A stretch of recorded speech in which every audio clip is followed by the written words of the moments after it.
Hey, welcome back to Words of Life. I'm Bernie Dake and joined again this week by Natalie Runyon. Good to be back. Natalie, I am excited because we are promoting the book, the resource that's coming out July 4th this year, 2023.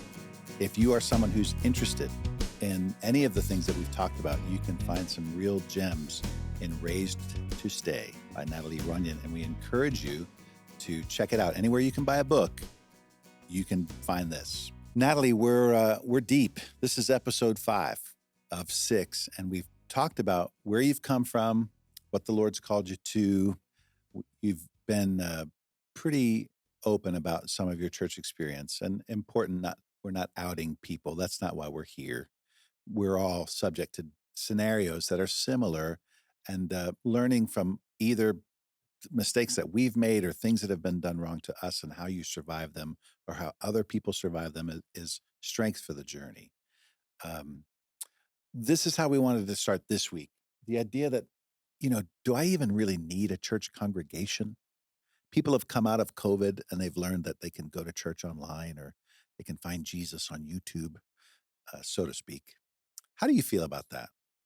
I remember after my family was really hurt my senior year of high school, we didn't have a church to go to. We left the ministry, we left the church, and I went to college and it was a public university. So nobody was like looking for me in a church. Nobody Mm, was looking for me in a chapel.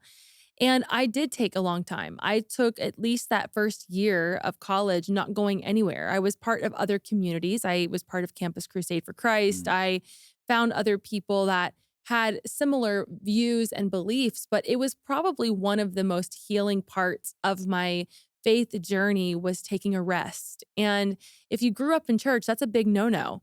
You're in those doors like every single week, revivals, camp meetings, and that was my whole life was showing up when those church doors were open. And I look back over growing up in the church, and honestly, the people were my favorite part. I looked forward to funerals and weddings because I knew there was going to be a potluck afterwards, and I was going to see all the people and get to eat really good food. And mm. there was something comforting about the family of God when it was in its healthy state.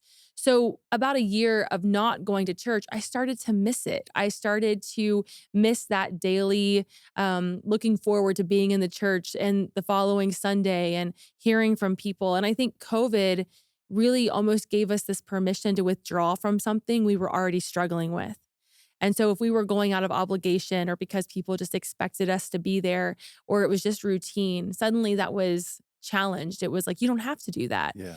And my hope now is that as we're coming out of that, that we will really miss each other, that we won't miss a place or an institution or a religion, but that we'll miss being with the people of God because we're for the family of God. And Yeah. I that's what my hope is that we will want to be the gathered saints and be in worship together and get to practice this heaven that we've been all looking forward to. I like the idea of, I said to you earlier, I'm a body of Christ guy. Like, I think the church offers community like none other. We want to be more like Jesus, and we can see Jesus in other people, and that is appealing to me.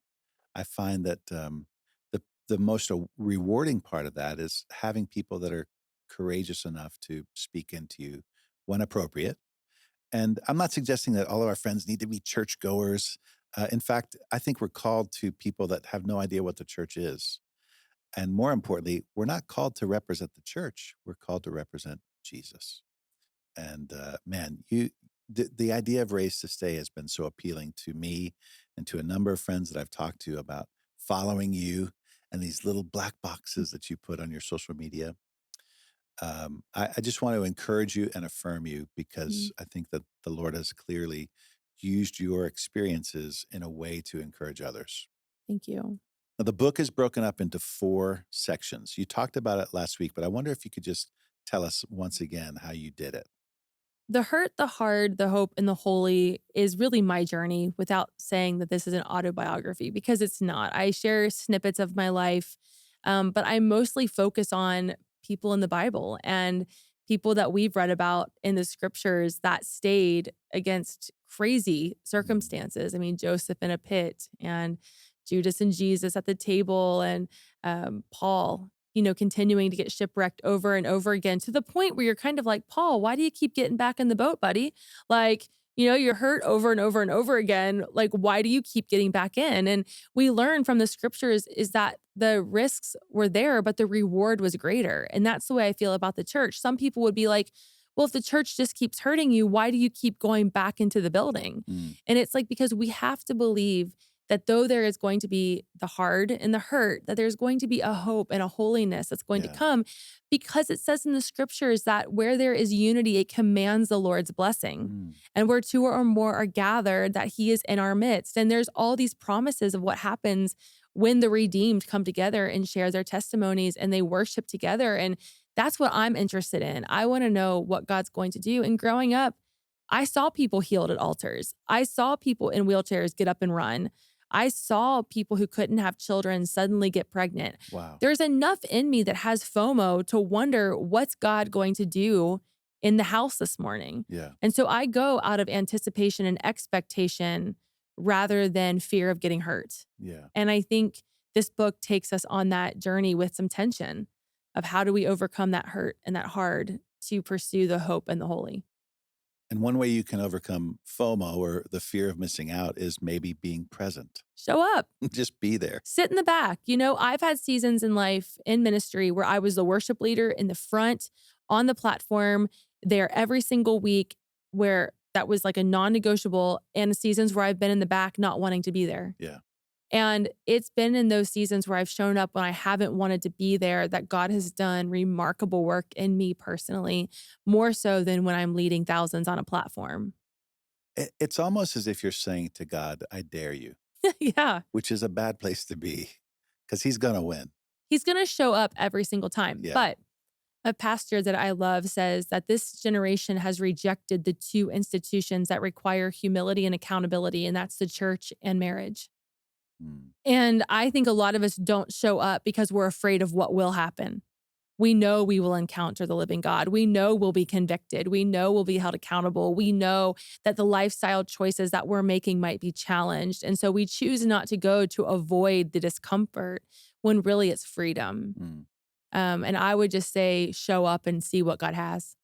I hate that I'm using quotes from people that I can't really acknowledge, but it's either a song or a great quote that says, he may not be there when you want him, but he'll be there right on time. Always on time. And God's timing is perfect. It's true in my life.